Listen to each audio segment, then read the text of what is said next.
दोस्तों, क्या आपको पता है कि दुनिया अभी एक नए जियोपॉलिटिकल मोड पर खड़ी है? यूक्रेन युद्ध के बाद न्यूक्लियर राजनीति का खेल पूरी तरह से बदल गया है। रूस, चीन और अमेरिका की बदलती न्यूक्लियर रणनीतियों ने पूरी दुनिया को खतरे में डाल दिया है।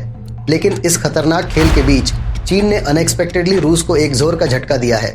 तो चलिए समझते हैं इस दिलचस्प कहानी को। सब कुछ शुरू हुआ यूक्रेन युद्ध के साथ। जब से रूस ने यूक्रेन पर अटैक किया, तब से दुनिया की न्यूक्लियर नीतियों पर एक बड़ा सवाल खड़ा हो गया।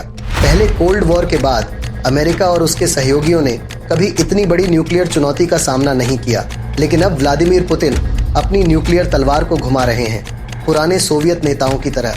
रूस की नई न्यूक्लियर स्ट्रैटेजी, अब अगर कोई नॉन न्यूक्लियर स्टेट भी हमला करता है और उसके पीछे कोई न्यूक्लियर पावर है, तो रूस इसे अपने ऊपर एक जॉइंट अटैक मानेगा। ये काफ़ी गंभीर मामला है दोस्तों। अब यहाँ ट्विस्ट ये है कि जब रूस ने न्यूक्लियर धमकियाँ देनी शुरू की, तो दुनिया को उम्मीद थी कि सिर्फ पश्चिमी देश इसका जवाब देंगे, लेकिन चीन ने रूस को एक करारा जवाब दिया। चीनी विदेश मंत्रालय ने कहा, सभी पार्टियों को शांत रहना चाहिए और रणनीतिक जोखिमों को बातचीत और परामर्श के जरिए सुलझाना चाहिए। सीधे शब्दों में चीन ने पुतिन की न्यूक्लियर प्लानिंग की खुलकर आलोचना कर दी। लेकिन क्यों? क्योंकि चीन के लिए न्यूक्लियर युद्ध का मतलब है सिर्फ मुसीबत। चीन एक no first use nuclear policy follow करता है, और अगर रूस कुछ पागलपन करता है तो इसका सीधा असर चीन के व्यापार और उसकी छवि पर पड़ेगा। चीन के आर्थिक रिश्ते अमेरिका और यूरोप के साथ बहुत मजबूत हैं। अगर रूस किसी भी लेवल पर न्यूक्लियर हथियारों का इस्तेमाल करता है, तो चीन के लिए सैंक्शंस का एक बड़ा खतरा खड़ा हो सकता है।